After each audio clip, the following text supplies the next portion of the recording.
And we are back, once again, looking at easy and inexpensive ways to improve the quality of our pets' diets, making them more nutritious, more digestible, and adding back in the missing elements and the things that are destroyed during the processing that makes our commercial pet foods. And today, we are talking about a tiny little powerhouse that does all those things and more in one fell swoop, giving us highly bioavailable vitamins, minerals, amino acids, antioxidants, and perhaps most importantly, enzymes in concentrated amounts while hardly adding any extra calories to the meal or cost to our food bill. That's right, we're talking about sprouts and microgreens, and if you're not feeding these to your pets regularly, in my opinion, you are definitely missing out. So let's take a closer look, shall we? First of all, what do I mean by sprouts? Because there are different kinds. But today I want to focus on the ones that are little baby plants when they're getting their first green leaves. The ones that I use most are alfalfa, clover, broccoli, and sunflower, but also radish, beets, kale, mustard, and other things like that. All these type of sprouts have almost no calories, but they are loaded with vitamins and minerals, phytochemicals, enzymes, and all these things that we think of as micronutrients that are very much lacking in all processed commercial pet foods. There's another type of sprouted seed that are known for their healthy fats, such as flax, chia, pumpkin, and also sunflower. Those have been pre-soaked to begin the germination process, but are not sprouted into baby plants. I like to feed my animals all of those too, but I will be making a separate video to focus on those specifically. Today we will focus on the little baby plants because they are so cute and they taste so good and so full of nutrition. The process of heating or cooking destroys much of the living nutrition that was once present in the fresh whole foods before the processing. This is especially true of any kibble, but also of the highest quality wet foods, anything that has been cooked. The macronutrients, protein, carbohydrates, and fats, they survive this process, but there will be a loss of valuable micronutrients. These are the vitamins, minerals, antioxidants, and enzymes. For this reason, I always want to add back in something fresh and raw with every cooked meal. I consider it a rule, really. And these types of sprouts are something I want to use pretty much daily to do just that, because they do it in the most efficient way possible. So let's dig right in and take a closer look. One thing I want you to remember is that these sprouts have much higher concentrations of nutrition compared to the mature plant. It's like the same amount of nutrition in the whole thing is concentrated into the little tiny baby guy. One great resource for information about sprouts and sprouting is the book Sprouts, The Miracle Food by Steve the Sproutman Lecture. He also has some great lectures on YouTube that I'll link to below. This is his graph of the levels of nutrients in radish sprouts versus the mature plant. There is no comparison. Vitamin A, phosphorus, magnesium, calcium, even protein are literally hundreds of times higher. But that's just one sprout, so let's look at the nutrition we'll find if we start to use a variety. Over here on Dr. Axe's website, there's a great infographic about the nutrients in alfalfa sprouts.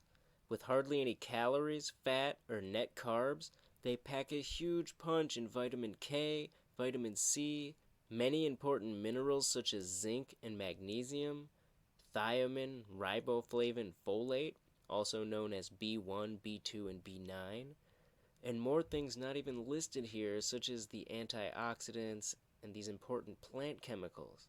And come on, who's getting enough of things like vitamin K and folate?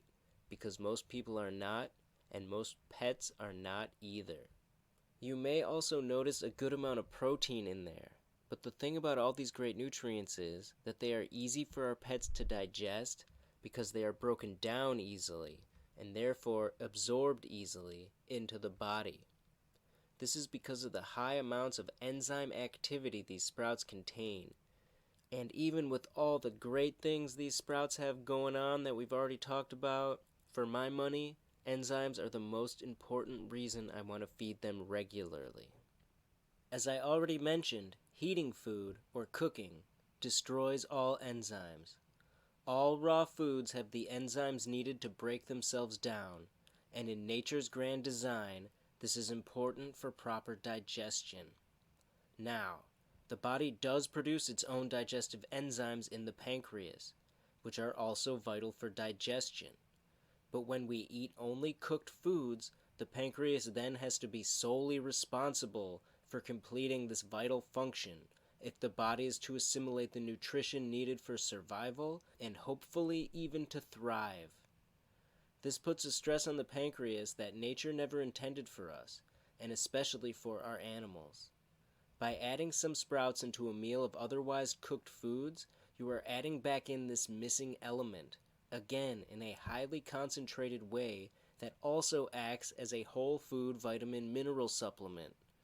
For this reason, I consider regularly feeding sprouts a vital part of keeping my pets healthy, and it's even more important if your pets are eating nothing but processed foods. Something that seems to be becoming epidemic in dogs is pancreatitis, or inflammation of the pancreas. I honestly believe that a lack of enzymes in the diet is a major factor for this, and if my dog had pancreatitis, you better believe I would be including some sort of digestive enzymes with every meal, from sprouts, a supplement, or both. Something else you find in sprouts that's lacking in commercial pet foods that I also think is helpful for pancreatitis is fiber. Insoluble type fiber, to be exact. Another function of the pancreas is to produce insulin. The fiber in sprouts can help slow down the absorption of sugars, which are often too high in commercial pet foods, thereby decreasing the glycemic load in the blood and decreasing the need to pump out insulin. The insoluble fiber in sprouts is also great for another reason. It's food for the right kind of probiotic bacteria. This is what's called prebiotic. I want to make sure all my animals are getting different kinds of fiber every single day to encourage diversity of gut flora and all the benefits that come with that. These are things we will definitely be exploring in future videos. Since it's such a hot topic these days, I thought we should talk a little about broccoli sprouts and sulforaphane. You've probably heard about this chemical. It's getting all kind of attention for its health benefits for people, and it is good for our pets too.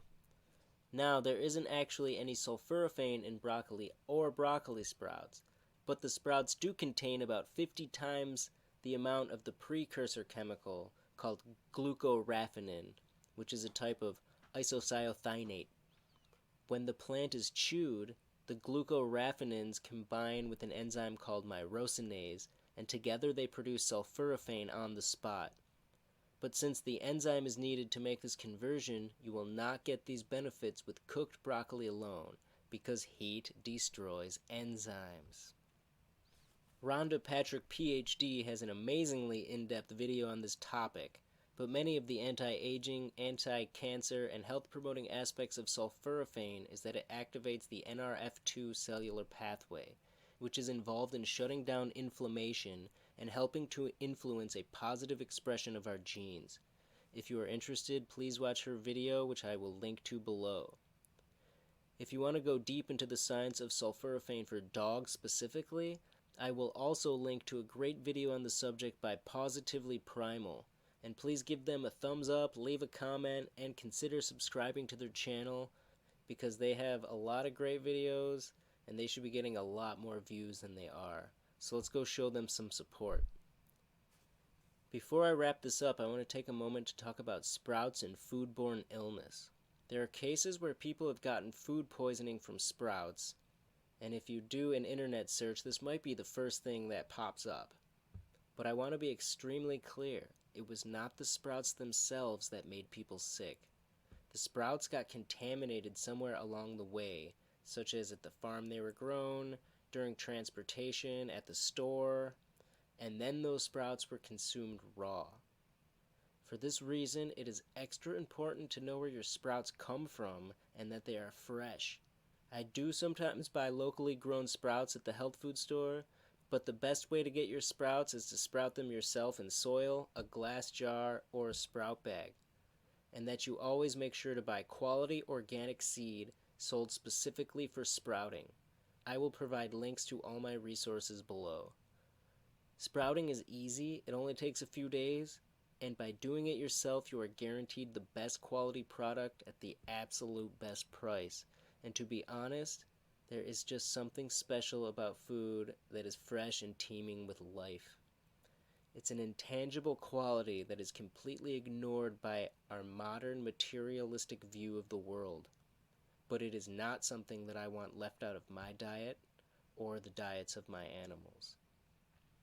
I'm not going to teach you guys how to sprout here, but I will leave links below to some great tutorials already on YouTube.